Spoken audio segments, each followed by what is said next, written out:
Welcome to the Zachariah Frank Show. My goal is to help you live a healthier, more informed, and all-around better life. To do that, I'm exploring essential topics with industry experts and bringing you all sorts of helpful information. We're talking physical health, mental and emotional well-being, spirituality, relationships, philosophy, and more. Unafraid of any topic and unapologetic about the truth. If you like no-nonsense, deep and meaningful conversations, you're in the right place. There's plenty to talk about, so let's get to today's episode.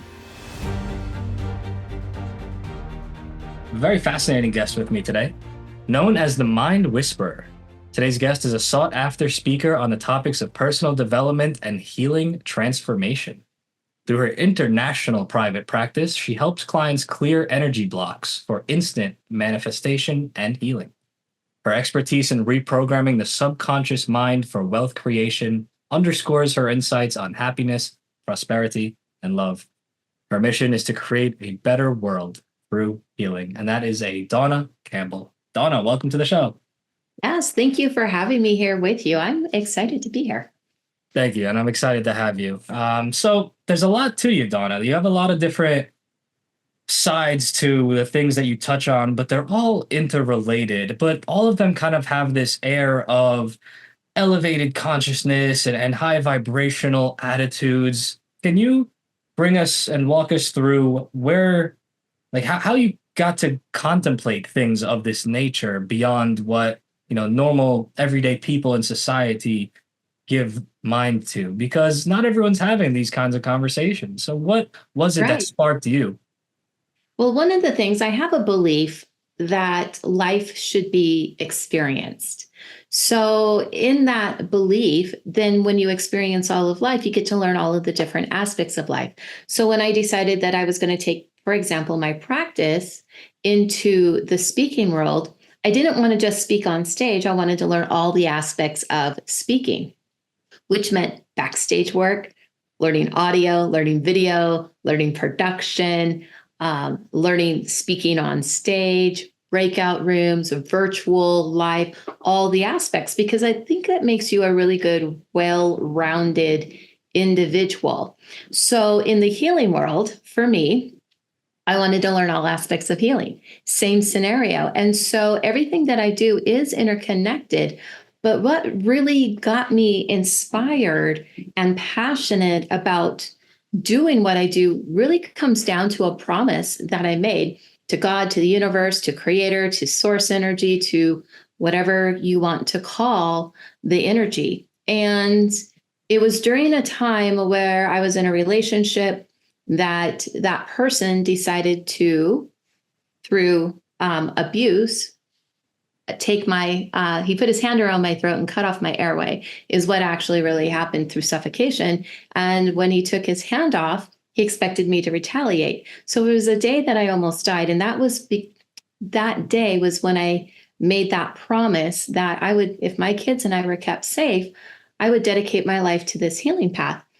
But during that time, that wasn't all. I was working in the financial services field. I managed $500 million in assets. And all at once I was starting to get sick, and doctors, medical community couldn't figure it out. So on a health issue, after 2 years, I went to a naturopathic doctor who did Oriental medicine. And she said to me, there was something in the outside of your life that you're not digesting because you're not digesting food on the inside. What surfaced 3 months later was the infidelity of my marriage. I learned my husband at the time had been cheating. Fast forward, a year later, I'm living in a spiritual community called an ashram because those two things were connected to me. That person attempted to take my life. And when I left, I became financially devastated being a single parent, raising 2 small kids, because my firm didn't reinstate after my sabbatical during the global recession. So here I am as a healer, and that's the pathway. And I was my own first client. Wow, there's a lot to digest. There's a lot. There's certainly a lot to digest there, and I was looking into your backstory as well on your website, and so you sought out this naturopathic doctor.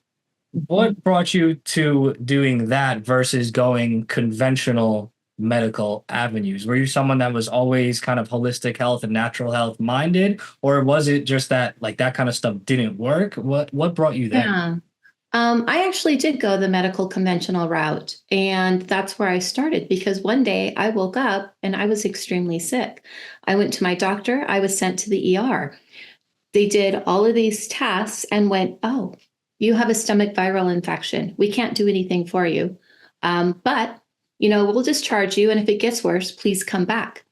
Well, that weekend, I was back in the hospital again, back in the ER.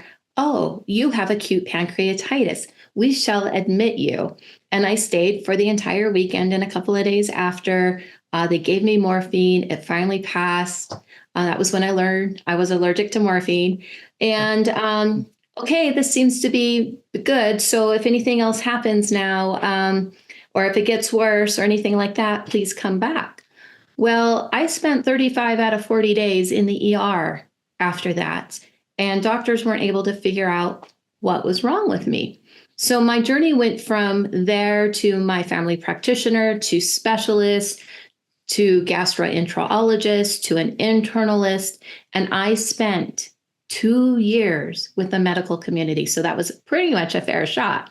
And at the end of 2 years, they finally took out my gallbladder. And because I did not pass the gallbladder function test. And my gallbladder, when it came back, was perfectly fine, perfectly normal, perfectly healthy, no cancer, no gallstones, no anything. And they went, "Oh, must not be the gallbladder. Well, if it doesn't get any better, please come back." Well, after maxing out my health insurance for 2 years, I did not please come back. And that's why I sought out another pathway, because I knew there had to have been something more. And after the strangest intake with her, she asked me about me and my lifestyle and what I did and what I didn't do and my relationship. And I'm like, "Just fix me. What does have any of this have to do with it?" And it was my introduction to what I do now with beliefs and how it works. And she told me I couldn't digest food. I wasn't regenerating the mucus lining around my stomach. And a $35 bottle of enzymes later, couple of months, I'm like, So when that works and nothing else did, that tells me there's an alternative way. Yeah, it's certainly not an isolated experience that you just described for people that are experiencing things that get Yeah. downplayed, disregarded, improperly diagnosed, or just screwed up altogether by conventional Yeah. avenues. And looking back, how does that feel that your life was, in a sense, put on hold or even kind of hindered and damaged in a lasting way through 2 years of being fumbled Yeah. around through the medical system? How do you feel on that looking back? I think it was part of the learning process because during those 2 years, regardless if it was positive things or not so good things that were happening to me, there was always a silver lining gift and something that benefited that came from it. So, what were the good things? I immediately course corrected. I started looking at natural ways. I went off any and all medication completely cold turkey. I don't recommend that, but that's what I did. And I really started looking at detoxifying and living a healthier lifestyle. And I really started diving into the emotional components because I learned every physical level dis-ease has an emotion said to it. And if we can transmute those emotions to something different, the body auto corrects every single time. And some of the solutions are incredibly simple. So it led me to study herbalism. Led me to study different energy pathways. It led me to study science and physics and brainwave patterns. And I learned that I was a physics nerd. Give me a physics book. I am so happy. Most people can't say that. They're like, "Yeah, no, I don't think so." Because it's so intriguing to me because I love to learn. So all of these things came from it. And now I get to share my gifts, talents, and abilities with the world to serve so other people's lives can improve too. And if I didn't go through those things, even though it was 2 years, that's a very small price in the end when you see your clients living the best life possible and you got to help facilitate that when they didn't think they were going to live. So to me, it's really bringing life and creation to people in different ways. And when you're your own first client, you have that relatability and the compassion for what other people have gone through. Yeah, that's beautiful. And so many wonderful practitioners that I've had on this show or that I've spoken to otherwise, that is the story that, hey, I was in dark times. I was suffering in this way. I figured out how to not suffer through those things and how to course correct. And now I want to help others do the same. And how was it that you did figure out all these things? Did you work with this naturopathic woman to do more things besides get a bottle of enzymes? Like, were you working with her more hand Yeah. in hand on other matters? What was that like? How did you dive into this world that was so new to you? I actually had to travel about 6 hours to see her. And so I would spend the weekend, and she had a lot of clients that were out in the area. So you would see her on a Friday, you would see her on a Saturday, you would see her on a Sunday, and then I would be driving back to go back to work on Monday. Wow. And I just started looking and studying and started reading books. I was doing a little bit of that beforehand and looking at natural hormone balance and just different pieces of the puzzle. And so one thing just sort of led to another. I ended up meeting some other people, started showing up for classes. And then a Buddhist monk came across my path. And so I studied with him for a short period of time.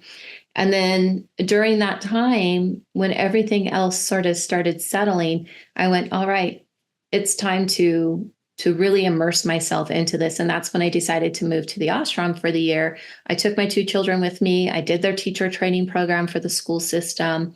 And we got really good and grounded and anchored in natural philosophies. And that's when I took the time to really sit down, dive, and study, because we're not our bodies, we're a spiritual being. And if our mind is that powerful and the brain is the fastest supercomputer ever, what can we really do? Certainly a fascinating question, isn't it? And so this ashram, is this a Oh, Buddhist cultural community? Is this associated with any other cultural or labeled philosophy, or is this its own independent thing that was going on? What was like the affiliation there, or like the school of thought? so I stayed in the United States, so it was an Americanized version of it. And it was through Ananda. So Yogananda, who was from the East, he brought yoga to the West. And yoga is really a practice of 5 or 6 different things. Oftentimes, when we think of yoga, we think of the physical posture yoga, but there's a mental and a spiritual. And so when I was there, I was taking classes and doing some of the coursework because it's an all encompassing system about mind and spirit and body and food and rest and all of those things. And so I studied that for a good first year, as well as reading books on a lot of other topics. And how old were your children when you brought them to this ashram? And what was their experience like? Was it like take them kicking and screaming? Were they like, all right, let's go? Like what was the reception like Well, there? they were 4 and 8, so they didn't really know. They were just, we were moving and we are moving somewhere different. And so what was fun about that is that they actually attended their school for the whole first year. I did the teacher training program. It was a very private school. There might have been 35, 40 kids all the way through 8th grade. So they got very specialized training within the school. They got to work at their own pace. They got to move ahead. But what was kind of fun about that was they would start off their days differently.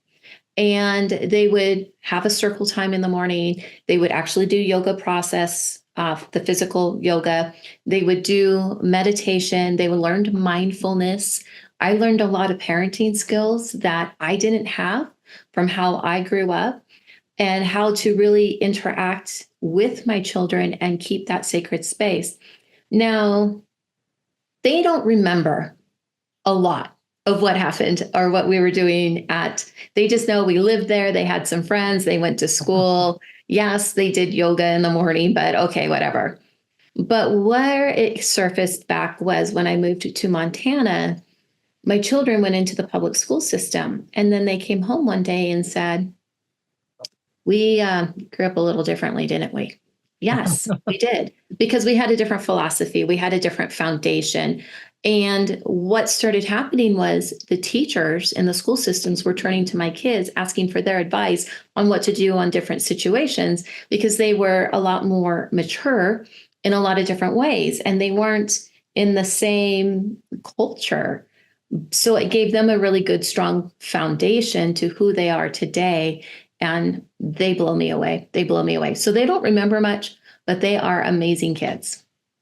Yeah, and perhaps they don't consciously remember much, but of course, those subconscious programs and even unconscious at a deeper level Yeah. things that set in are going to create the foundation with which they walk this earth and all of their interactions. That's Yes. absolutely fascinating. And so, when you were deciding to go this route and make this move, did you have any close friends or family or even acquaintances at the time that you told, "Hey, I'm gonna go do this thing"? And like, what was the reception like, if that was applicable? Of going to the ashram Yeah, like or when you said, "Hey, I'm gonna move to this community," like, did you let yeah. people know? Did people think you were nuts? Did people say, "Oh, that's good"? I imagine it might have been Yeah. a fascinating mix. A couple of my friends knew that I was moving there and they were completely supportive and they said, yes, you have to go. This is part of your journey and you're going to be learning. And so it was fairly open with that. And then I just met new people. What was interesting was when I came back to the city I had moved from, and I'm looking around going, I am such a different person today. I don't know that I want to hang out with the people I knew from before. So I made that promise that I would dedicate my life to this healing path. And after 2 days of coming back, I went, well, all right, I guess I better start fulfilling that. And I called one or two people that I knew. They got me connected to other people. And I started connecting with new people that were more in alignment with who I became. And people from my past just weren't there anymore.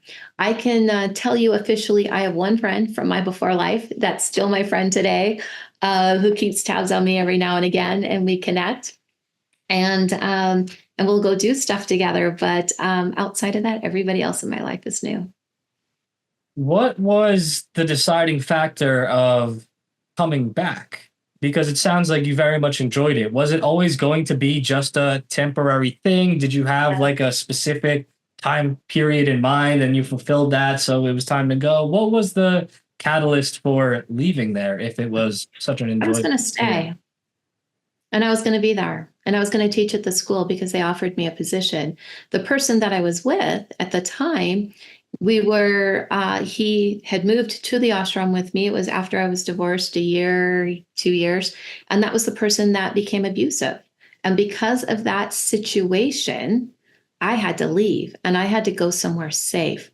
And where I came from, where we both moved from, he said he would never move back to that location. So to me, that was the safest place. And it was the place where I had the most contacts of people that if I needed to, I could get to safety if he followed, which he did. But that all finally got separated. He actually crossed over and died many years later. And that was the time when he was becoming abusive, the start of brain cancer for him, which I was not aware of at that time. And so he's now crossed over. But that was to me was the most safest place in the world because he said he wouldn't ever go there. Not true, because he followed me there too, and had to get immersed into a new community just for those safety factors. Yeah. Got it. Okay, so it's two separate people. And Yeah. so if you wouldn't mind, I'd love to back up a little more because you said, of course, that your children's experience growing up in this ashram, at least for the Yeah. period that they did, was vastly different than how you grew up. So how was Mhm. it that you grew up? What would you say are some of the most impactful parental structures or kind of schemas that you were raised within that impacted how you became before this transformative experience? Mhm. So for me, when I grew up, children were to be seen and not heard. It was you get up Saturday morning, do your chores as fast as you could, and leave the house and spend as much time outside as you possibly can. Because if you were inside, you know, it was a whole different ballgame. So we became very independent, and we were very self monitored. And we had to pull up and, if someone bullied you, you just took care of it yourself. Parents didn't really interact or do anything with that. And the issues that we have today are very, very different than what it was like when I grew up. Now, how my children were, we learned skill sets like when a child came to you to tell you something that happened, so and so did this. You were coached and trained to say, now, are you telling me to tattle on them? Or are you telling me to keep them safe? Because tattling or to get another person in trouble wasn't tolerated, but it was designed to keep them safe. Then we needed to know that. So, for example, you would do that and you would uncover, well, okay, you're trying to get them in trouble. We're not going to go down that road. But no, that's important to know that he's, trying to climb up to the roof to jump off, that keeps him safe, kind of thing. So we taught them skills like that. One of the other times was drawing a picture, and the child comes up to you, mommy, mommy, mommy, do you like my picture? And we were taught not to give an opinion, but to point out the features of the picture to empower them and say, well, I see you colored the sky blue and the tree over here is green. How do you feel about your picture? Because that gave them their own self-identity and empowerment, and not into that people-pleasing mode. It worked great, except one time, my daughter, who was little, she was in kindergarten, did that to me 3 times on the same picture in a row in the same 10 minutes. And she's like, Mom, I just want to know if you like it. And at the 3rd time I caved. Yes, I love your picture. Thank you. Okay, I just wanted to give it to you, but I wanted to make sure that you really liked it first. And I'm like, okay, so I had to go back to the school. What do you do when this happens? They're like, yeah, just validate them. But you want them to form their own opinion, to have their own self-identity, because that's how they're empowered and their own sense of worth. And so you would do that. And that's who they are today, because those things got anchored in. They don't necessarily ask other people for their opinions or their advice because they look inside for that. Yeah, thank you for sharing that example, because it's such an important one that highlights the fluidity of the human experience and of children. It's like we could get this golden rule that is the right thing to do, and we're so certain of it and we're so confident in it. And sometimes sticking to it 100% rigidly, that might be damaging as well. Like imagine the frustration if you didn't finally just let her know, like, hey, yes, I do like it. It's like, it's such a funny thing, when we have something so figured out and then we just get thrown for a loop. We do. I think it really highlights the extreme. Sometimes extremes are harmful in any direction, even seemingly positive ones. And on that note, we of course don't have to go into anything you do or do not want to get into, but I'm curious to hear about this relationship that developed within the ashram, because one would imagine, at least surface level, that life is good there. Everybody there is on the same wavelength. Everyone's good. Everyone's happy and kind of living amongst the same community and culture. But I think there's a very dark underside to a lot of spiritual communities, or, really anywhere that, some dangerous things occur as well. And some dangerous mindsets occur that can be very trapping as well. Looking back, were there any red flags that this person might have been like a dangerous individual in the first place? Or what happened there? Yeah. No, not initially. And I didn't see anything like a red flag. We did move to we had been dating, and then I had moved to the ashram, and about 2 months after that, he came out.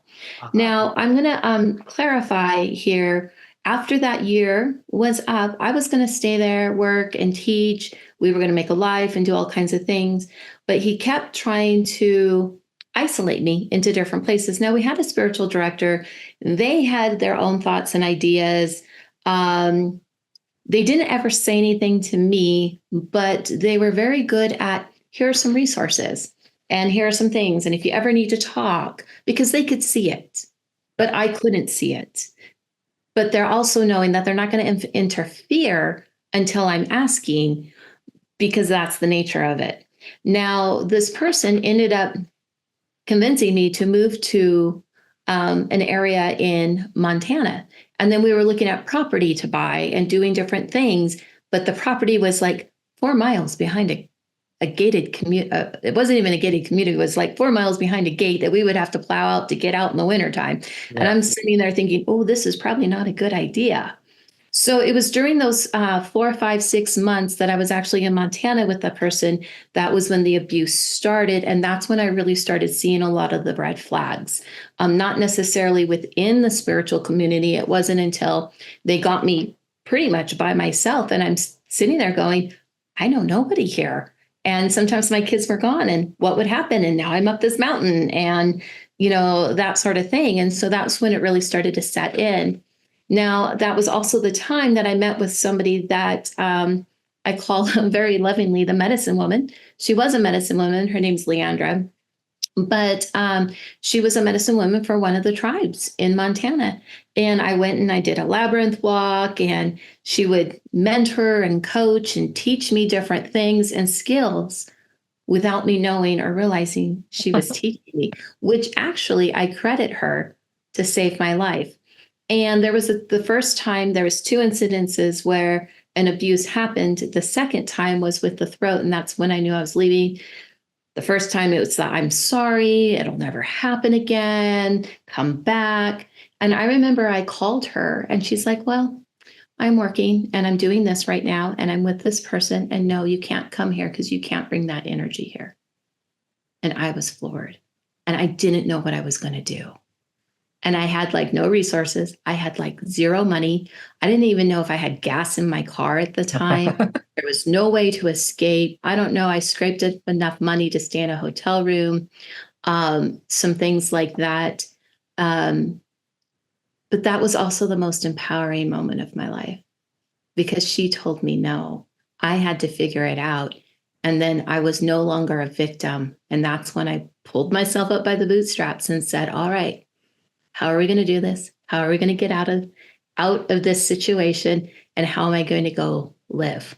And that was when I made the promise and some other things like that. So sometimes no is a very powerful word. And if she didn't do that for me, which was a true gift, I don't know where I would be today. Yeah, it's fascinating because that was the time where you were left to your own devices and to your own thoughts and to your own coping mechanisms and to your own ability to take action instead of just leaning on someone else for support in inaction or in staying in the same place. It's Yeah. yeah, and so looking back, do you remember like the mental processes that occurred within you that ultimately, I imagine your mind must have been going a million miles an hour. Was there like anger towards her at first? Like, was there frustration? Did you feel owed by this person? And then it all shifted into empowerment and like a game plan? Like, what was that emotional experience and trip in itself like? Yeah. I was floored. I was totally floored. I was devastated. And I felt defeated because I reached out to the one person that I knew in the entire area who I was sure would help me, even just for half a day to help me figure out what I was going to do. And I was told no. And I was shocked, truly shocked. So I found a safe place that nobody knew where I was at a hotel, and started putting together the pieces. And you're running on a lot of adrenaline and different types of stress hormones and everything. And it was going back and then knowing that it would probably happen again, although they promised it wasn't going to happen again, that sort of thing. And then the second time, I had already knew. So I had been formulating and putting a plan into place, figuring out how to get some assets set aside. And then the night before I left, I energetically, I don't know, I just knew. I called 3 people that I knew and asked them and said, I'm going to be asking of something of you this weekend. I don't know what it is, but whatever I ask, promise me you will say yes. Because I had already been told no, right? And so I made them all promise. The one friend was coming up and she was dropping a dog off to her daughter. I met her in a different location halfway up, and we had a really long, good conversation. And she knew that I needed money, so she brought me some money. And then the next person that I called, I said, I don't know what I'm going to be asking, but something, promised me you say yes. She said yes. I called her in and said, look, I have to get out of here now. I have to pack up my stuff. My kids are in a safe place. Can your ex-husband come over to help me pack? Because if there's not another male presence here, I'm in trouble. And she said, absolutely. So her ex-husband and his girlfriend came over to assist me, people I didn't even know. And then on the way, I'm on the way back to where I started. Another friend, she was in Salt Lake, and she had an inclination that something was up. She checked her phone and said, I'm already on my way home. Of course, you can come live with me until you find a place. Because I had nowhere to go. Yeah. Now, and that's how I got to safety. And then 2 days into her house, I'm sitting there, everything's put away, and I'm like, I got to go fulfill my promise. And that's what kicked it off. So it could not have been more divinely orchestrated. Yeah, people you don't even know, this person's ex, their new girlfriend. It's Right? but, it's beautiful and a testament to the raw good nature of so much of humanity, that in someone's time of need, when they do call out, that Yeah. call often gets answered. And it's fascinating how so many moving pieces can come together to get done Yeah. what has to get done. And so you're in this new place, you're with this new person, living with who you were living with at that time. Then what, right? You didn't just suddenly open up your private practice of helping people heal. Like what brought you to then starting to not just work on yourself, but how did you Yeah. come to start helping others? Well, I made a couple of phone calls, got introduced to new people, into some new groups, got invited to some different places where they would all meet and sit around and do a book study on a metaphysical book. And I started meeting one person after another. I was already trained as a Reiki master, so I did have that already by then. And people were starting to ask me questions. And so I'm like, well, this is what I do, and here's my pricing. And I started working. I saved up enough money, bought a massage table. I would go to their home and I would start doing sessions. And that's really how it got started and how it got launched. So I, would write down 5 or 6 names. What am I going to call my business? I need a name, and wait on it for a couple of days and look, and you're like, oh, it's this, the Healing Heart. Okay. And it just kept facilitating. And I would meet other people, and I would get called, I would get referred out. And it was a very natural process, but I had to start somewhere, because it was right at that time my position within the financial services industry wasn't reinstating me. And it was during the global recession. So I didn't have lots of choices. Yes, I could have gone out and just gotten a job, but that wasn't fulfilling my promise. And that was so incredibly important to me to do, Yeah, because when promise, okay. yeah, it's like a promise to yourself and to creator. So I have to fulfill it. Yeah, and the way you talk about it now, it sounds like such an experience of fluidity and just flow and just, all right, that's the next step in front of me. I'm going to take that one. I don't know where I'll be 3 steps from now, but I see that Yeah. step, so I'm going to take it.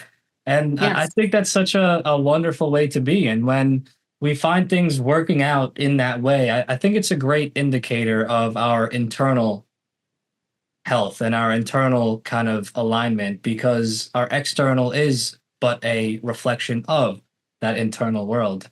Exactly. And so, three of the, I don't know if they're tenets or just areas of focus that I've noticed in your writings on your website and such are health, wealth, and relationships. Now, are those in a specific order for a reason? Are those the specific order in which you recommend people work on those things within themselves, or are they all just kind of flowing, is it more circular than that? Um, it's in that order because that's how it sounded the best. So those are the three areas most people want assistance in. And honestly, for me, my health went first, then my relationships, and then the wealth. So it was in a different order. And but those are the three main areas people, no matter what country or culture you're in, want to have a shift or a change in. But I sat down one time and really got good at, well, what does health really mean for people? And I realized that it was about happiness, even though we were talking about physical health, because if you're in pain, that happiness isn't there. But when you don't have pain, you can be pretty open to it. And then I started looking at it. Well, what do people really want when they want wealth? Well, a lot of people say it's money, but really it's about prosperity and being prosperous and abundant in all aspects of life, money only being one facet of it. And then with relationships, people want to have deeper connections with others. They want to have love, whether it's love of children, love of a spouse, love with it could be, the love that you have for your business. And so that's how we're really connected. So in the end, virtuously, we always want happiness, prosperity, and love. And it's a direct correlation to health, wealth, and relationships. So if I deliver the happiness, the prosperity, and the love, then what autocorrects are those other three things. And do you think happiness is itself a goal, or is it more of a byproduct or a side effect? I think happiness is internal and our natural state of being. Things that's outside of us don't necessarily make you happy. It can contribute to happiness, but that happiness will tend to be temporary until you realize what really truly makes you happy on the inside. I know and have clients that are multimillionaires, and they ask the same questions as the people that are only maybe six figures, and they're saying, I still don't know what makes me happy. And yet they could go out and purchase anything and everything that they want. So happiness is truly on the inside. So I often share and talk about writing down at the end of every day, like you would in a gratitude journal, a happiness journal. What are those things that truly make you happy? And when I did that exercise over a period of time, the end of every day, I started looking at my list. And the things that brought me the most happiness and joy was really connection of other people, connection to my clients, or connection to my children, or when I received a letter in the mail from somebody that somebody took the time to handwrite. Those are the things that brought the greatest joys. So happiness, if you can be in that state of vibration, it really opens up the doorway to have gratitude, to have compassion, and then into that euphoric, blissful love. So if we stay focused on our happiness, you can stay rising in vibration, and those other emotions, sadness, frustration, anger, despair, all of that kind of leaves, and you start reprogramming.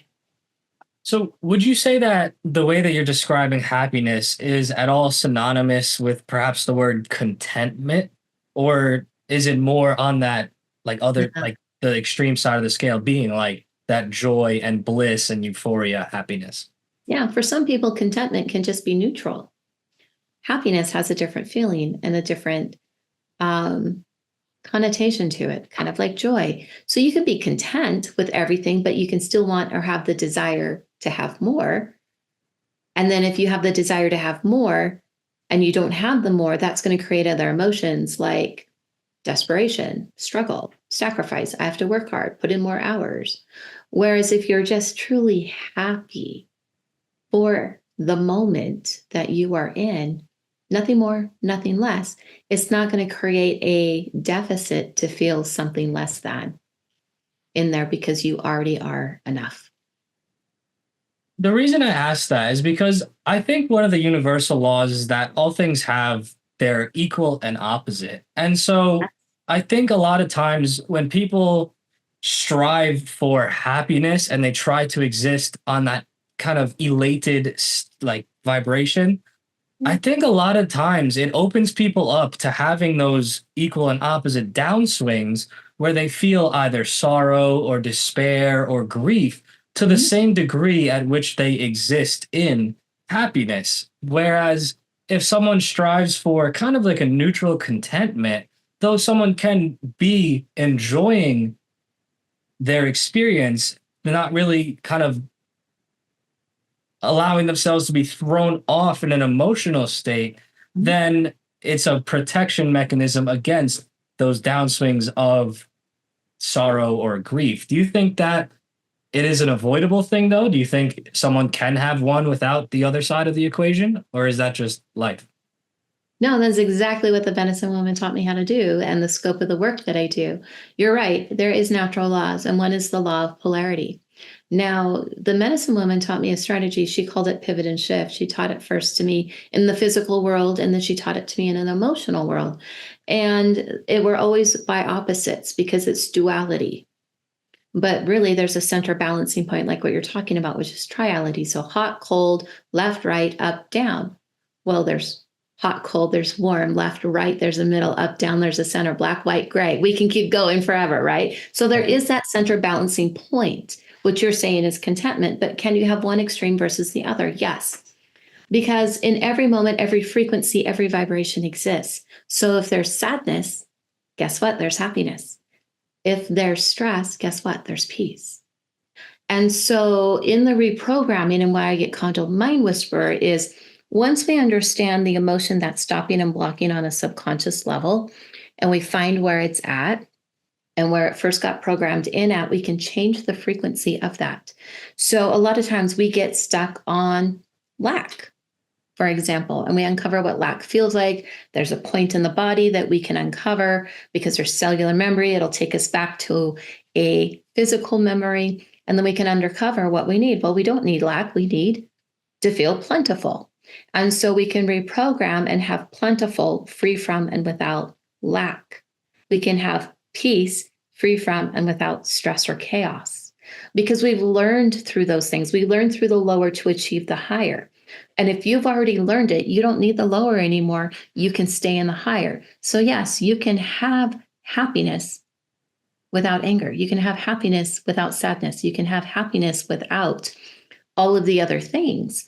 And what's important to know is that there's five major emotions that all feelings stem from. The bottom one is fear. There's a couple of different kinds of fear, but we get addicted to fear. Fear can be stress, worry, and pressure. It affects the entire endocrine system in the body, the adrenals, adrenal fatigue, restless leg syndrome. But fear is really designed to protect us. So if the building's on fire, we get out, but not to live in chronic fear, like fear of not making enough money, fear of sacrifice, fear of struggle. We don't need those. Fear of success, fear of failure. Those are conditioned. The second emotion that we have is anger, which can also denote feelings of frustration, being mad. I'm losing my thoughts there, but stress can also be in there. And so, with all of those types of feelings, irritation, there we go, that affects the whole digestive system. So, earlier when I was talking about my digestive, there was extreme anger in me and I didn't know it. And then the third area is with sadness, which affects the circulatory system and the respiratory system. That also might be grief, it also might be loneliness. And there's opposites to all of those. Now, the top two is happiness and joy and love.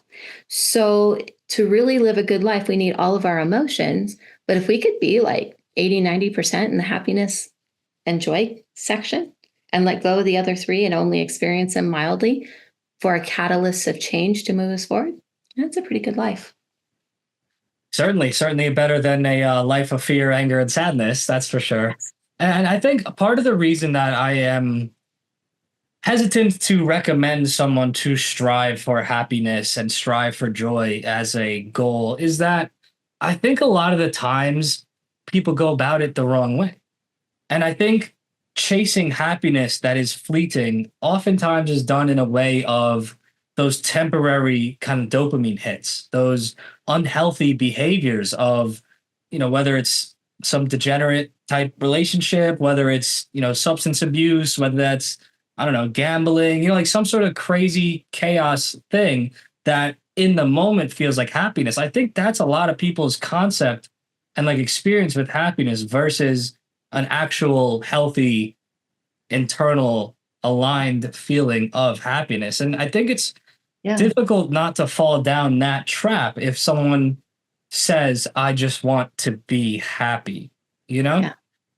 Yeah. But happiness is on the inside. It's a state of being, not a state of doing. So if you're going and doing unhealthy behaviors, it might provide a temporary relief, but in the end, it's not going to create the internal happiness because it's external things that you are doing. Happiness, I don't think, is an endpoint or a goal. I think it's a point on the pathway of a person's journey. And once you start experiencing more of the internal happiness, it does open up energetically within the body for other experiences to come, such as gratitude. Maybe it's having compassion. It opens up to love and all of those other emotions and feelings. So it's kind of like a doorway or a way to pass through. Because when we are in happiness and joy, we create a natural flow in our life that just unfolds. Yeah. So, Go ahead. go ahead.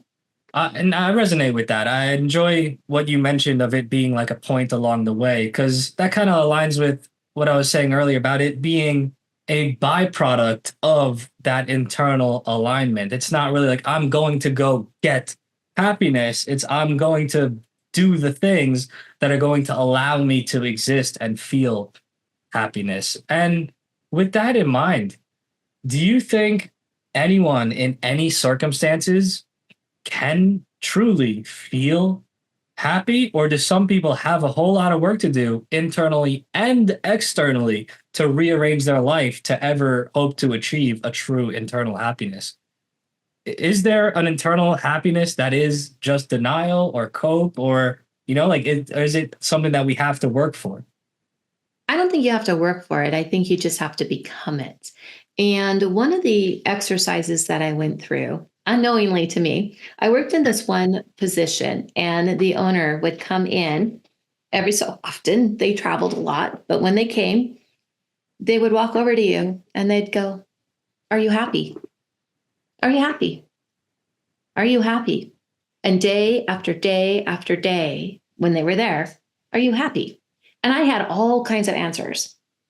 Yeah, I'm pretty happy. Followed by, well, I'm pretty happy today, but yesterday not so much. And then there was a time like, well, all right, we'll quantify this. Yeah, I think I was about 56% happy. And the day before I was about 76% happy. So then I started looking at myself going, wait, where am I not happy? What needs to change for my own internal happiness? What could I have better, or what could I be to feel the happiness all the time if I want to have happiness? What happened was I started focusing on the wrong things and started creating more turmoil because I was looking at the lack of happiness instead of the abundance of happiness. And that's where I shifted my perspective of I'm going to create my own happiness journal and really start writing down at the end of every day what truly allows me to be happy. And I would sit down, I would reflect on my day, I would write down 4 or 5 things in my journal, and then I would close it and I'd go to bed. And I did that for a couple of weeks. And I started looking and reviewing my notes. And that was when I discovered the things that actually really brought me joy was when my son was at boot camp in the military. And because there was no communication, and one day the letter arrived in the mailbox. That brought me pure joy. Why? Because it was about connection. So can people be happy? Absolutely. What will happen is when you do the work, you will naturally make any changes that you need to make so your life is better to achieve some of those things. So if you're in a job that's unfulfilling, guess what's going to start happening? You're going to start finding a job naturally where it becomes fulfilling and brings you different happiness and joy. And it's just a byproduct of the work because it's an alignment process. Can you find happiness and joy in the situation that you're in and not make any changes? Absolutely. I've had clients do that too. And so my job for clients is to bring them the result of what they're asking for. The choices that they make in choosing to get there are their choices. So Good.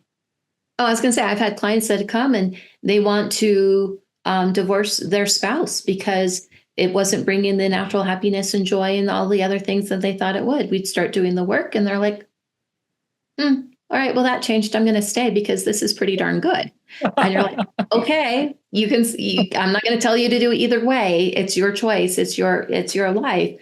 The goal is to get the emotional alignment for them. And so, what would you say are some of the most common and primary things that are going on within people that are blocking them off from achieving or feeling happiness at a baseline level? Obviously, that's such a huge question, but like, well, what are some Right. of the what are some of the kind of most common ones you think among society today? What happens is the emotions that we feel within our deeper soul level, not enough, unworthy, undervalued, underappreciated, um, on a soul level. Because when you feel those, you don't feel very good about yourself. And a lot of us weren't taught what it's like to feel worthy or to feel appreciated. And there's a direct experience with money because money is very emotional. Money is an energy outside of you while you are an energy being yourself. And how you think and feel about yourself is how your money supply will actually resonate. So in the financial planning world, we would say things like, here's your net worth. Here's your portfolio value. Your assets appreciated. Oh, do you have enough money to fund XYZ goal? And if you didn't feel like you were enough on the inside, you didn't have enough money on the outside to fund your goal. And what I was noticing with my clients, it didn't matter what country or culture you were in, when we reprogrammed those deeper soul levels and people started feeling valid and appreciated and enough and worthy and balanced and at peace, being in gratitude, those are all words that cross over into our money arena. We could just be working on health issues, change those, and their money supply would always increase. So those are some of the commonalities there. And each person has their own version of it and has different words, but really at the core and the essence, that's the most common factor. And why do you think so few people feel valuable and feel worthy? I think it was what we were taught. There's 4 different levels we hold our beliefs and emotions on. The first is our direct experiences, how we grow up, from the moment we're born to the day that we're in today. The second level is with DNA and genetics, things that were programmed down to us from the generations before us, because that gave us our first operating system genetically and a way to operate by. The third way is through social conditioning. And with social conditioning, this is our media world and what you're paying attention to. So it might be the movies, it might be music, it could be what's in social media, in newspapers. All of those things have a direct effect on you, and you formulate opinions based on what you're seeing and what you're reading, whether or not it's truth or not. The fourth area is what's really on a soul level, and this might be the dream world, or if you believe in lives before this life, if you're an eternal being, all of those spaces get programmed with what to do. And I think a lot of times we're just a product of the environment because we don't know any different. But when you start making the shifts and changes, you shift and change, but the people around you also shift and change as well. And then we can correct and move forward in higher vibrations and energy. Do you think someone can feel healthy and happy or be healthy and happy without a relationship or comprehension of the metaphysical, no matter what language they ascribe to it, be it God, the universe, creator, source, etc.? Do you think someone can actually embody health and happiness without some sort of connection to that side of themselves? Can they embody it? Yes. Are they aware of it consciously? Maybe not. But on a subconscious level, I think there's deeper truths that we all know and operate by, whether you claim it or not. Because if one side exists, guess what? So does the other side. They're both there. And it's like the two sides of a quarter. But with the two sides of a quarter, there's a ridge. that goes around the quarter that connects those two sides. And that's kind of like the sweet spot, that center balancing point to be in. But I think the part that we often miss with people is that there's also the space in between, because we have cells, we have molecules, they move, but in between all of it, there's a space. And that space is programmable. So you can have happiness if, you could have really good health based on what got put into that programmable space without having any knowledge or any connotation of it. Yeah. And so if someone wakes up to this and understands, oh my God, everything that's been programming me and programming my programmable space has been not in my favor, how does someone like combat that? How does someone start to reprogram themselves amongst this sea of, wildness that is the world? Yeah. Yeah. There's a great, I think it's Bob Newhart show on Saturday Night Live. It's an old skit. It's called Stop It. But yeah, you just simply stop doing what's not working for you. That's the easy answer. We can keep it simple. But then what you start doing is you start asking yourself those questions of, well, if I could do it differently, what would I do differently? So for me, I used to listen to all kinds of music. I don't listen to tons of music today. In there, if it's on or if it's on the car radio, sure, fine. I don't go out of my way to watch movies or TV or the news or anything like that, because it doesn't have an effect on me. I spend time in nature because it's very healing for me and very grounding. And so I go outside often because it's the natural environment, the sun, and all of those things. Do I always do that? No. There's times I travel. There's times I'm in the heart of LA and at events, and you're working 18-hour days, and putting speakers on stage, and you're on stage and you're running around and doing all of these things. And yes, you're tired and there's lots of energy around, but then I balance it, making sure I have my downtime after the events. So it's about maintaining your own personal balance, but you will naturally make the decisions for you to do that. I remember hearing once I should intuitively eat fruits, vegetables, nuts, and seeds, sometimes meat. And when I heard that, I went, what's not there? Bread's not there. Dairy's not there. All of this was a long time ago. Do I do that 100% today? I don't, because I believe in moderation, including moderation. There's no hard and fast rules. Sometimes you need that chocolate, go eat it. But don't overindulge in it all the time, or you're going to cause other problems. So it's all about maintaining your own internal balance. Yeah. And I'd certainly advocate for that. And I advocate for following one's intuition, especially as that intuition is then used and then compounded in strength. Because I think, like any other muscle, either physical or internal procedures, it very much is use it or lose it. And it can weaken and atrophy, especially when we're living in a way that is very much against our intuition, which a lot of people find themselves doing. But yeah, I think once you do develop that intuitive sense to navigate the world with, these kind of very structured rules, they start to be laughable at a point, and it starts to really, you start to see all of the gray areas and nuances to the world beyond the this and this and this, much like the raising children and giving them feedback example that we were mentioning earlier. Yeah, exactly. The name of relationships, right? You mentioned the focus of relationships, like health had happiness. Relationships has love. And it's a word that anyone in the English language knows. It's said a lot. What does it mean, though? What does the word love even mean to you? Right. That's a great question. And it does have different meanings for a lot of different people. For me, love is a frequency denoted by 528, falls under, let's see if I can say this, the solfeggio frequencies. There you go. And it's one of the ancient monk tones. So when you go back to it, to a resonating hertz, it's a miracle tone. It repairs and heals all DNA. It's the energy before it becomes anything else into the world. So it's a pure, raw energy. From there, we have many different definitions of love. There's divine love. This might be your love of a creator or of a God or of the universe, whatever source energy, what word you have there. There is romantic love that you might have with a partner or the people that you have within your life in that type of intimate relationship. There's love of family. There's love of friendship.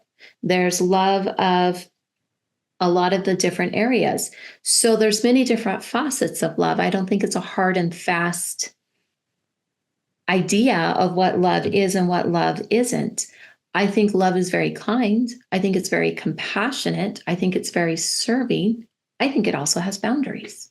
And sometimes the best thing that you can do is out of love, walk away from another person for their own soul's evolution and growth when you know the situation is unhealthy. And like in my own situation, I had to walk away and then I had to have self-love to be able to do that. And then to say, I love you, but you have to go your way. I'm going to go my way. So I think there's many different meanings and types of ways of looking at love.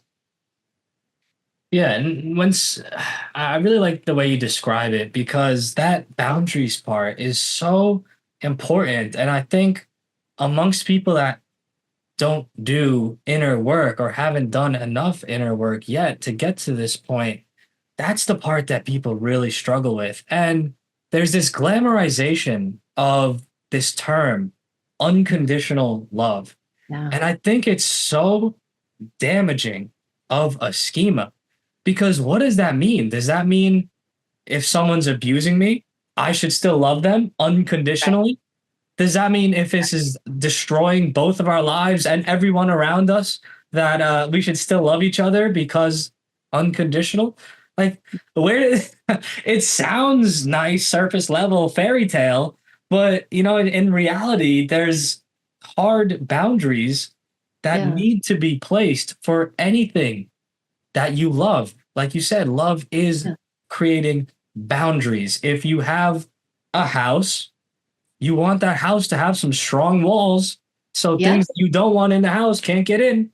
Right. You know what I'm saying? Like you have to have boundaries if you love something. That is protection. Otherwise it's just it leaves you fallible to being blown in the wind and to experiencing anything and to staying in very unfortunate scenarios. So what do you like, Absolutely. what do you think of this phrase, the unconditional love? Yeah. I do believe in unconditional love, but internally, not externally. And here's what I mean by that. We often talk about the word forgiveness or that you have to forgive. And so a lot of times we think forgiveness is saying, I'll forget what you did. It's okay. Do it again. I love you unconditionally. No. Forgiveness is really giving yourself this unconditional love. And when you give yourself the love, what do you not have? The anger, the bitterness, the turmoil, the feelings of abuse, because you've given yourself that love. It has nothing to do with the person outside of you. And it has everything to do internally. So forgiveness is for giving yourself love. And if I give myself that self love, I might make different choices outwardly that may or may not involve you, which is where the boundaries of love come in.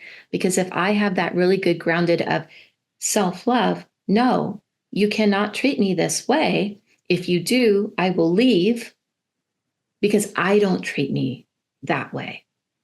I think the best story I heard about this was Oprah when she was ending her talk show. It was one of the last episodes.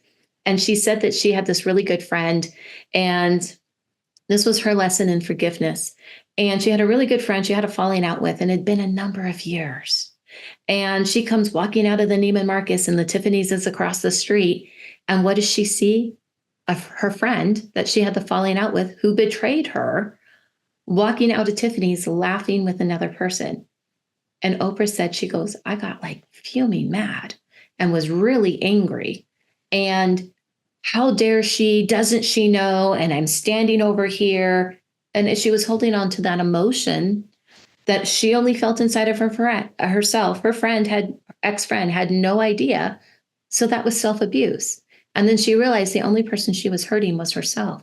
So when she let that go and that energy of forgiveness came in, she had that energy of love come in and was okay moving forward, realizing that this is really the energy of forgiveness.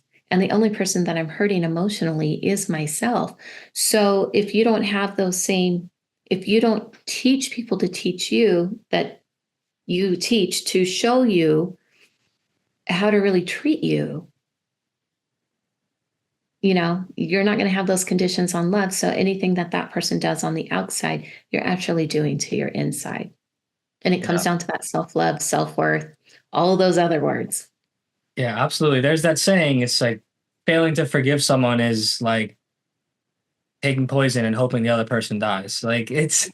it's very sticky and negative energy, and it can make someone so sick on all levels, that resentment, that rage, that internal. And I forget if I mentioned it in our pre-call, but I actually run a charity organization that helps educate people on holistic ways of healing or preventing cancer. And that's Mhm. one of the primary things that we work with people through, because if you hold on to this resentment and rage towards anything, circumstances, Absolutely. people, you feel like a victim, that can actually contribute to cancer. And I use contribute because I have to be careful with language I use. It's a lot Yes, stronger than that. It's very absolutely. fascinating. It's very fascinating how essentially, like how essential and powerful these things are to consider. Yes, Um, you're absolutely right there. Absolutely right. And resentment is the main emotional component to all the different types and forms. And then based on the person's individual experience, it will fracture and go into some of the other words that relate to it. You're absolutely right. 100%, 100%. There was one more question on that note I wanted to lead with. Oh, I just wanted to mention, it's like, when we're talking about love and loving other people and loving ourselves, you have to look after number one. And you have to be your own number one. And only through doing that do you position yourself to be a better lover, whether that is romantic or as a friend, to other people and to the world. And this is what people don't realize, I think. Loving yourself and putting yourself first in a healthy way Mhm. is the most humanitarian thing you could do, because then you better prepare yourself to be amongst other people and amongst the world at large. It all has Mhm. to start with that strong internal foundation. Yeah. Otherwise, you're just presenting a house of cards to the world. There's nothing that really can come and be built upon a weak foundation that's going to last and is going to be meaningful. Mhm. It's so forgotten, I think, for a lot of people. Um, Yeah. You're absolutely right. Absolutely right. It always starts with you, and your universe is inside of you. And how you think and feel about yourself in all of these different areas, all the different emotions, that's the frequency you are emitting to the rest of the world. And that's what reflects back. yeah. So let's talk about the last tenet or area of focus for yourself, and that's in wealth and in prosperity as the key word there. Can you define what you mean by prosperity in that? Yes. Yeah. Prosperity is to be prosperous, to have an abundance, to be plentiful, without want, need, lack, those types of things. So, prosperity is really having a prosperous life. Is it rich and full? Is it whole? Is it complete? Did you accomplish what you wanted to accomplish? Did you go experience life? Did you do good for the day? And did you get to create that for yourself? And that's how I see prosperity, because you can have a prosperous health, abundance of health. You can have an abundance of food. It might be clothes. You might have an abundance of homes if you have multiple homes or cars, all of those things. But did you live your life to the fullest? And was it prosperous? And then I like to take it a step further. Did you share that energy with the world? Doesn't mean that you're walking around handing money to people. It doesn't mean that. It means, did you share the prosperity with other people to elevate in their life so they feel better by being in your presence than not being in your presence? And so that's how I look at it. And so, how many people would you say, amongst the society that you're familiar with at least, are living in a prosperous, aligned internal state versus the contrary, living in Mhm. lack? Yeah.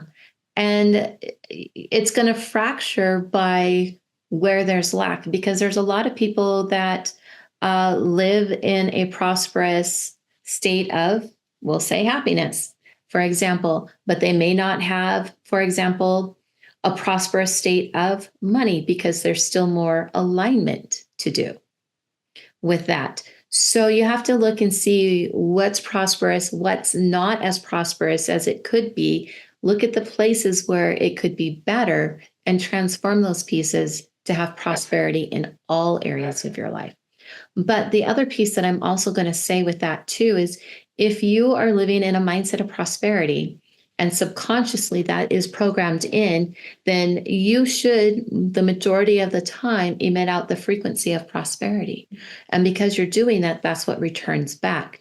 If you have a moment and you slip up and you have, oh, I'm in a moment of lack, what happened here? That moment of stress, the universe returns very fast and will start returning to you more stress instantaneously. And so this is why with like manifestation, things get a little convoluted because we have this idea and this thought and this picture of what we want to create. But based on the emotions that we're going through, it's going to return different aspects of it to us. Oh, are we doing it today? No, no, no, no. Oh, wait, no. Oh, there it is. There it is. Okay, now we can start sending that because she's in a good mood. Nope, nope, nope, nope, nope. Now she has lack and stress. All right, well, all right. Well, where's the lack and stress in the universe to return it? I mean, it's a very fluid symbiotic relationship, and it happens very fast, very rapidly. So, can you live in a life of prosperity and living from that mindset? Yes. Is it going to take some work? Absolutely, because everything on that subconscious level, that 95% of us that we're not aware of, has to be in alignment with what you're consciously thinking.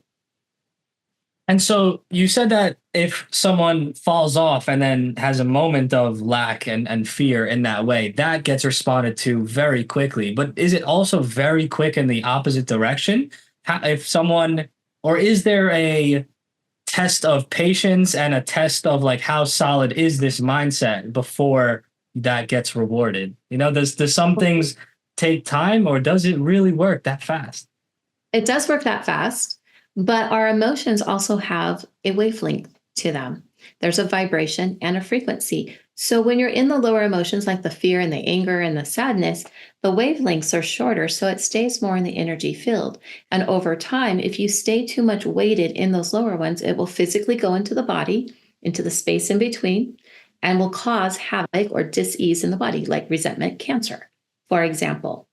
And it will facilitate. But when you're in the higher energies, the happiness, the love, the peace, the joy, those are longer wavelengths, and they will go across the world and back to bring it to you. And it can happen instantaneously as well. It's just that it has a bigger reach. So it has the ability to gather more to bring it back. So whether you're thinking good, positive thoughts or not so good thoughts, with the energy and the emotion or frequency, it happens fast, it happens quickly. And the age that we're in now, with the planetary alignment, it's happening even faster than it was before. And so, how sticky or interactive are the auras of other people's energies in this way? What if someone finds themselves in a household and other people aren't on this journey of self improvement and they are living in an extreme state of lack? Yeah. What would you say to that person? Would you say you're still going to be able to emanate what you are putting out there? Are you going to say it's going to be impossible to get to a total aligned state because you'll have this other energy that's negatively feeding back into yours? Are you saying it's possible, but it's going to be a lot harder? What do you say to someone like that? Yeah, all things are possible. And every single one of those scenarios and all the combinations in between are possible. So, what will eventually happen if it goes by the actual frequency of you and your environment? So, if you're naturally a happy, positive, optimistic kind of person, and you're living with five other people that are pessimistic, over time, your vibration level will start going down because you are truly outweighted in that scenario. And it might be that you're learning, maybe you both were pessimistic, for example, and then you start learning and growing and you start elevating. This person here that was resonating with you has a choice to start growing and elevating with you or not. And if they don't, then that's when the friend, spouse, person exits, and then the new people come into your life, because you're always going to surround yourself with the people that match you vibrationally. We're going to match people for our positive, good intentions and thoughts and energy, as well as our negative as well. So we correlate on both levels. So if you're in an environment where you feel not as good as you did, eventually you either go into that environment and stay there, or you cycle out and you might move out of that situation. So for me, I'll give you a quick story here. I grew up with a very angry mother, and I knew she was angry. I mean, to the point that, hey, Dawna, what do you want to be when you grow up? And I told her I was going to join Greenpeace and save the whales at like 8. She got mad. She got angry. She yelled and screamed at me and slammed the door in my face and went outside. And I'm like, what's wrong with saving whales? You know, I'm like 8, I didn't know what I was going to be when I grew up. It was like a life-changing decision. So then I went outside and I'm like, oh, all right, I guess I'm going to be a gypsy, read crystal balls and palm read. I don't do that. But when she asked me the question again, it's like, oh, I guess I'll be a veterinarian or a doctor or, whatever she wanted me to say, because it kept the peace, right? So when I met my first husband, I didn't realize he was an angry person. He was less angry than my mom. So I thought I was doing better. But over time, that was still there within me, and I internalized it. And then that was the anger. And then that's what broke down my digestive system. And then that facilitated everything else. How do I know? I remember having my second child, and I wanted to lose the excess weight my body was holding on to. And I was going to the gym, working out 5-6 days a week, had a trainer, counted calories, kept a food blog, very diligent about everything. Every I dotted, T crossed. A year goes by, no weight change, nothing. I'm not even smaller. Fat didn't convert to muscle. And I changed gyms, trainers, and diets. 6 months later goes by. I'm sick on top of it with my stomach problems, not knowing. And then when the situation surfaced and I saw the reality for what it was and went through that process of divorce, he left. I quit the gym. I quit everything. If I wanted a pan of brownies for dinner, I ate them. Why? Because I was happy doing it. 3 months later, my assistant at the office tells me I need to go buy new clothes. And she said, look behind you. Unbeknownst to me, I lost 40 pounds in 3 months, not doing anything except internalizing my happiness. And it was because I was no longer living in an angry state. So naturally, you're just going to make those choices.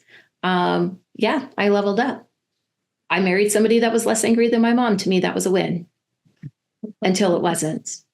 And then when that was gone, then I had, happiness being by myself and learning. So you'll make those changes.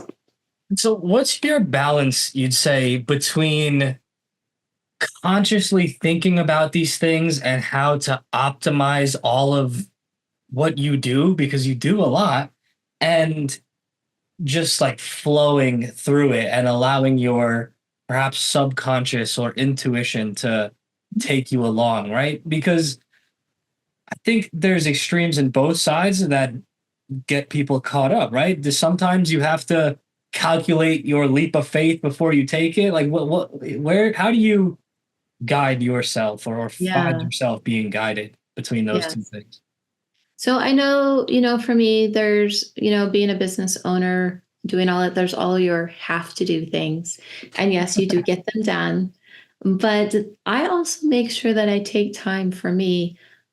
It may mean a little bit of time every day. Sometimes I'll go 3, 4 days and then I take half a day and take time for me, and I will go do something for me.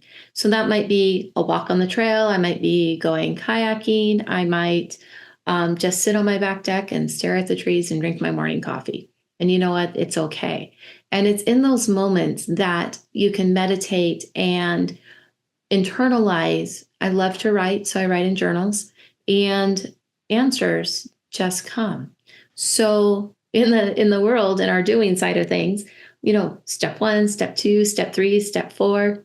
But when I take time, things don't always happen sequentially or linearly. Yeah, here's your idea. Step 1. Here's step 2. Oh, there's step 17. Go do that one. Step 10. Oh, look, you're done. And you're like, I didn't do them in order. Well, you don't have to do it in order. Who said there was an order? So it's just keeping it in that balance and taking that time. And I know when I physically move, like walking on a trail, that's when a lot of my inspiration comes, because my brain is able to process all the thoughts by really having no thought. Do you think all people can, within this lifetime, turn themselves around and experience such an elevated state of happiness and wealth and relationships? Or are there some people that are so far gone or so far into the woods of chaos and disharmony that there's no hope? Yeah. There's always both extremes and all the stuff in between. So each person has their own journey with the lessons that they decided that they were going to learn here. And not everyone is on the same path. We're all learning different things. So there are people that are not going to be what we would say enlightened or follow a certain path or a certain way. They may have lived a fulfilled life, but we all have our different things that we shift and change and work on. And there are people that are far beyond where I'm even at that are truly enlightened and have been able to accomplish even more. We're all on our own personal journey. So I don't know that there's a right way or a wrong way to answer that question, because we're all individuals. We're all our own unique soul print that we have, just like your fingerprints. We're all different in that area. And what is a success for one person might actually be a failure for somebody else. So what's a failure for one person might be somebody else's success, because we're all on different points of our journey. I think overall, we're all here to help each other, lift each other, and help each other wherever you're at on that journey. Absolutely. And so, Donna, for someone that loves all of the things that you've had to say here and wants to learn more about working with you and what that looks like, please walk us through the process of, who is it that hires you to work with them and hires you to speak wherever you speak, and how can someone find you, and what are the types of different, ways that you are working with people in these realms? I have a lot of people who want to learn what and how to do this. So I teach. So anything that I spoke about, I teach. There are no secrets in the world, and I'll show you how to do it. So I have a lot of people that come to me in that realm. I do have people who come to me that are issue based, 1 or 2 things that they might want to shift and change and see what it's like to improve one aspect of their life. And then I have clients that work with me long term on a year basis. These are my VIP clients. I spend lots of time. I may be teaching. We go into intensives. We do different things to really optimize and grow the space where they're at to get the results that they are looking for. So it's a different level of work and a different level of commitment. And I really only work with 10 to 11 people a year in that capacity to do that, because that's what I can actually physically handle. But it's my favorite way to working with people, because you get to see their progress throughout the year and to really watch them move into where they need to go. The best and easiest way to connect with me is just to go bettercalldawna.com. And that will actually give you a calendar link. You can book 15, 20 minutes on my calendar, ask any questions. I can show you what your blocks are.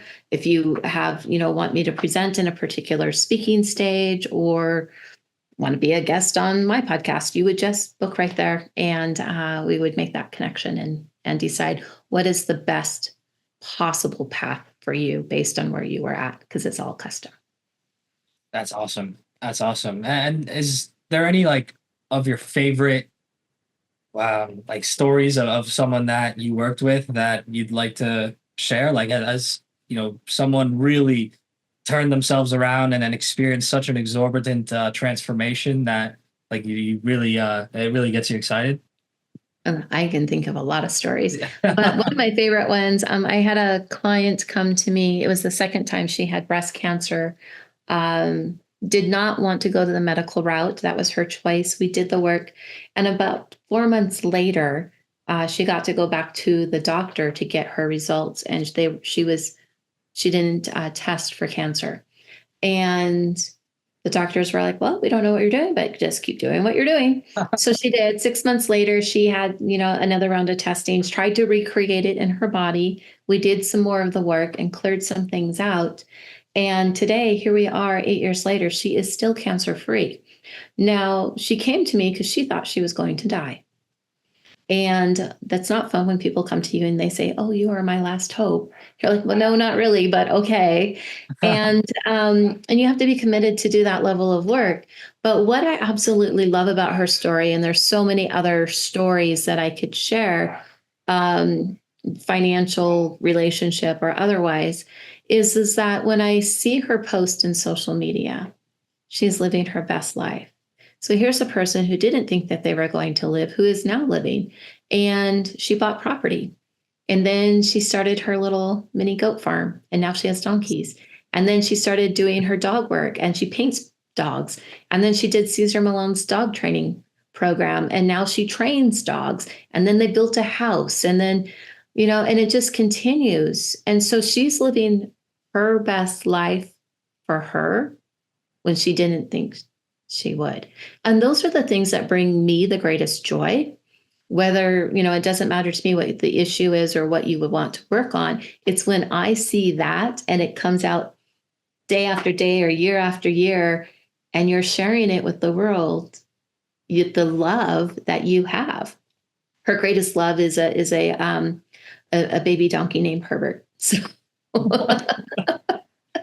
I didn't see that one coming. I love it. That's her best life. And I could not ask for anything better than that. So that's why I dedicate myself doing this work.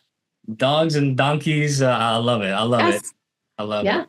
Dawna, for anyone that is listening and has an inkling or has resonated at least a little bit with what you've had to say and just has a desire for self-improvement on these fronts that we've mentioned, is there any final and closing thoughts that you'd really like to drive home for people? Yes, absolutely. It's a mantra that I have for myself that I wrote during all of those hard years we talked about in the beginning. And I even put it in my latest book, The Abundant Soul. And it is: trust and you will see, believe and you will know, have faith, all is well, follow your heart and spirit will lead you. That's very beautiful. Dawna, thank you very much for coming on the show.